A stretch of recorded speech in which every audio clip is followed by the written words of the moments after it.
Alright, yeah, let's get out.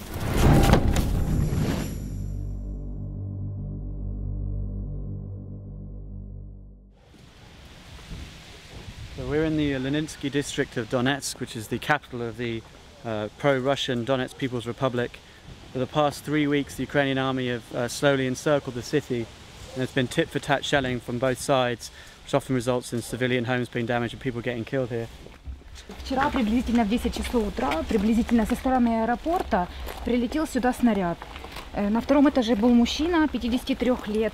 А в доме на первом этаже была женщина с мамой. Они остались живы, а мужчина умер от осколочных ранений.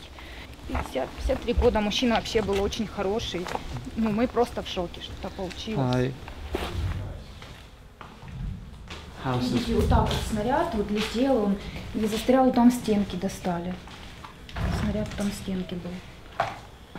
I mean, it's basically cut the house, huge hole out of the corner of the building, and it's set it all on fire, well, at least this portion of the house. It's an incredible amount of damage, and the people that survived this blast were very, very lucky. Здесь нет никаких, ни ДНР, никого. В аэропорту, как вы знаете, сидят нацгвардия, которая якобы приехала нас защищать. Вот вы видите, а кого от кого не защищают, непонятно. Вот так. And will the attacks, these shelling attacks, will they make you think about leaving the city, or will you stay here? Нет, мы дом не бросим. Мы будем до последнего. One person was killed here when the shell landed on the house. These are really, really lethal. The assumption is that this was fired by the Ukrainian military, though from here we can't obviously tell completely. А мы вот тут сидим на своей родине, как говорится. Янукович сбежал, этот пришел, разорил людей, разбомбил, нищими сделал, бесхатными, бездомными. Куда людям идти? Идет зима. Думает этот Порошенко, падла. Я бы его сама, если бы у меня был бы автомат, я бы сама его застрелила. Довести страну. Раньше немцы даже такое не делали. У нас был... Why do you think the Ukrainians are bombing this district near your home? Чи ДНРовцы, чи эти банды, чи эти вот западники. Мы уже не знаем. Мы уже не знаем верить, кому и что и как. Всю надежду. Уже не на кого нас опираться, понимаешь? Вот Путина просили, Путина, чтобы вмешался, чтобы защищал нас как-то в чем-то. А у нас никому защищать.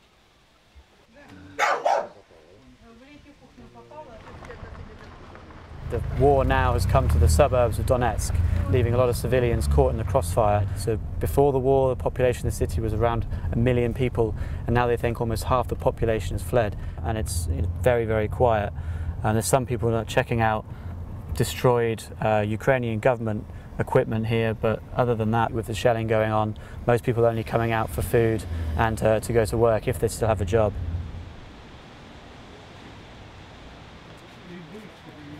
So yesterday was Independence Day in Ukraine. In Kiev, the government showed off their military hardware. In Donetsk, the capital of the pro-Russian Donetsk Peoples Republic, they showed off the Ukrainian POWs that they captured over the past couple of months of fighting. They also then brought some of the hardware that they've destroyed in fighting with the Ukrainians down to Lenin Square and put it on show.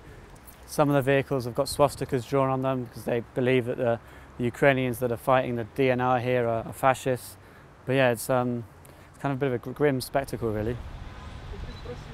Пришли, чтобы посмотрели, какой техникой они пришли убивать наших детей, наших матерей, жен, гражданское население. And what were you doing before the war? Я был строителем, простым рядовым рабочим. Я никогда даже не задумывался о том, что мне когда-то придется взять в руки оружие и идти воевать. Они пришли сюда с оружием к нам в то время, когда мы здесь стояли, защищали свой Донбасс, свою землю с палочками, с дубинкой. Поэтому я пришел защищать свою землю. So like a year ago, you could never have imagined that something like this would happen to Donetsk? Я не мог представить, что такая ситуация действительно произойдет и дойдет дело да, действительно боевого положения. Настолько жалко просто гражданских людей, вот, которые ни в чем не повинны, ходят вот дети.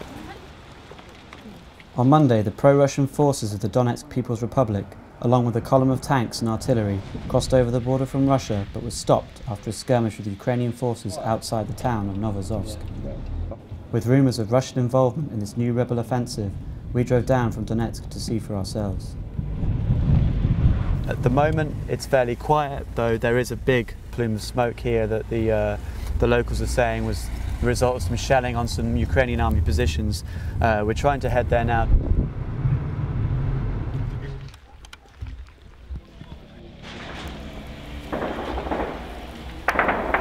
So further to our east, we can now hear exchanges of fire, what sounds like machine gun fire. And this is the position that was shelled about half an hour ago. Okay. Крышу срывает вот с утра, с 8 часов. Уже воюем мы тут вот, в подвалах сидим. Это нормально? Чего моя должна племянница, чего я со своим детем должен прятаться в подвал? Ради чего? Ради Порошенко. Пацанам, солдатам ноги отрывают, руки отрывают. И что? Голосовали за него. А что он нам дал? Народу простому, что он нам дал? Шкеримся, ну, в норах сидим, как крысы вот эти вот. Остановите войну всем миром, остановите войну. Мы просим, остановите войну, нам ничего не надо. Вот они текали все. У нас полные дома беженцев. Вот, куда теперь им? Теперь они уже дальше двигаться не могут, понимаете? Все, задушить их просто, наверное, проще этих детей, чем они на муки вот такие предоставлены.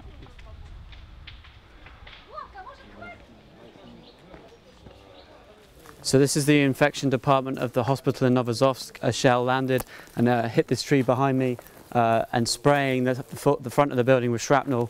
There's some blood on the floor here and all the windows are out. The roof is damaged, the doors have been blown off. 4 people were wounded. It's a real mess out the front of here.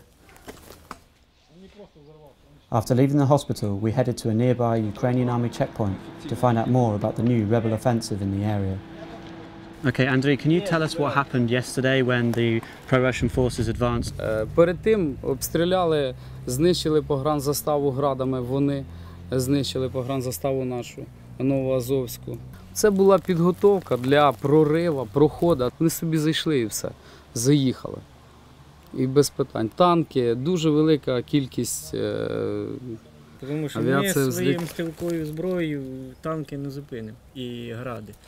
And how did the Ukrainian army yesterday halt this column that was coming from Russia?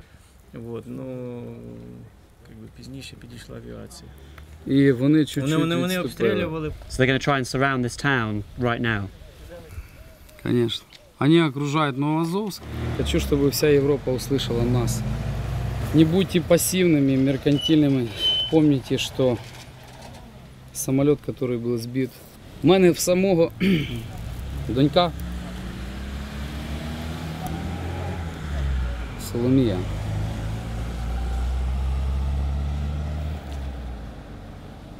Доця, тато тебе дуже любить і хоче, щоб ти була обов'язково живою і здоровою.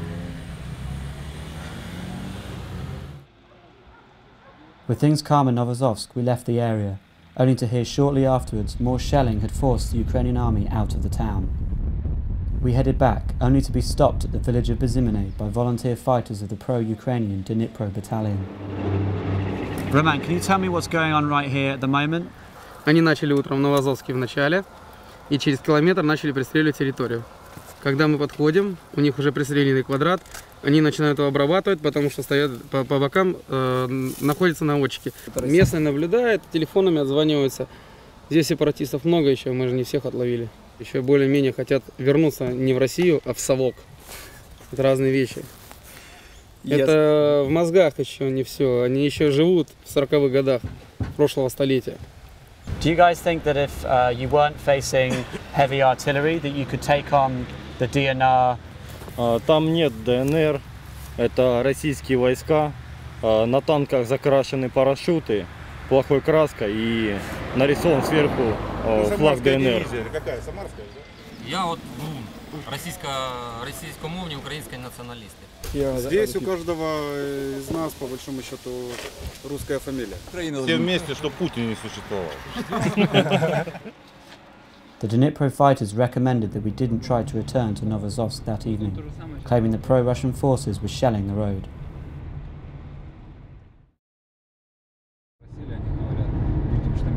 So we just passed through the village of BEZIMENNE, which is about 5 kilometers from Novoazovsk. Last night it was as far as we could get because the Ukrainians in the afternoon had been pushed out because of the shelling. So we're going to see if the Ukrainians are in fact now in control of it again.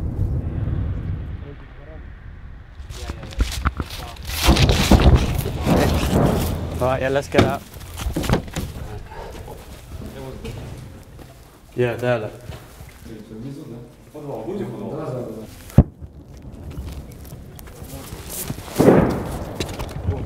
Yeah, there, look, there, the church. So we're currently on top of the local administration building. Some people in the town were warned by a supposed DPR commander that the town would be shelled between 10 and 12. It's currently 11 o'clock, so they weren't lying. They also said that they might enter the town itself. So far we've heard no return fire from the Ukrainians.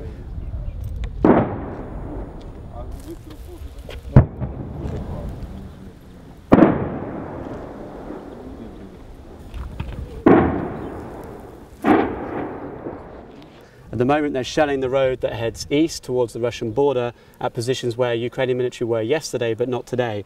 And there are civilian homes in that area, so there's a possibility that those homes have been hit. So we're going to head out now with the shelling having stopped to check out some of the damage if it's safe.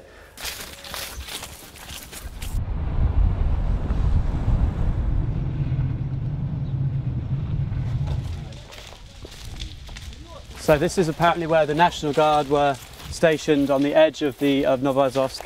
There's a possibility that obviously this place could be shelled again, but the National Guard have fled, which is the whole point of the shelling.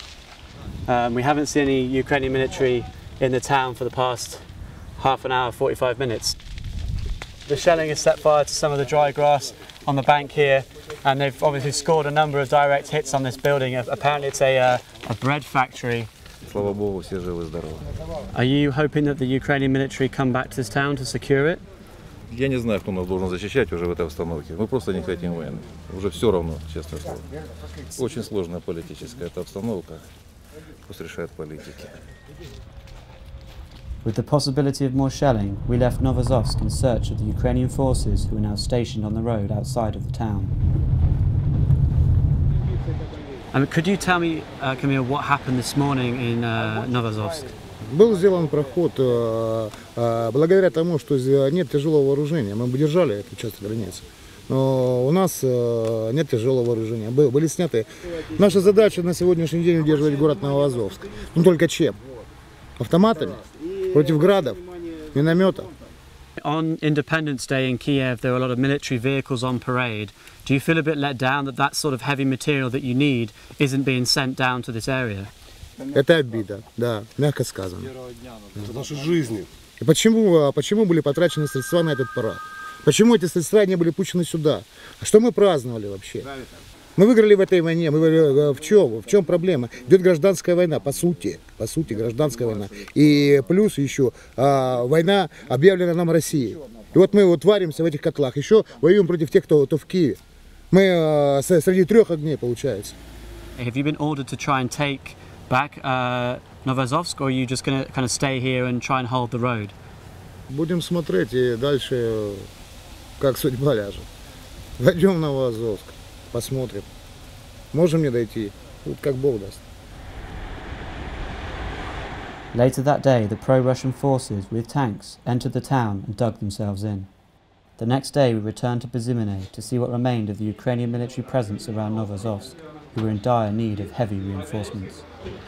It is present from Russia.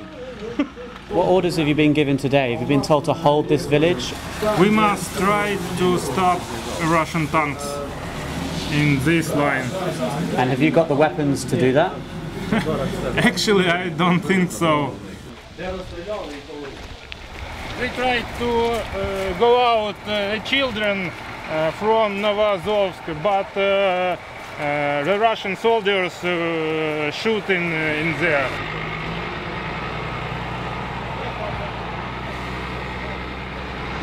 They were trying to evacuate children from Novoazovsk, but as they approached the town, they came under fire from the pro-Russian forces and they've been forced to turn back. This is effectively the very front line of this new war between the Ukrainians and the pro-Russian forces.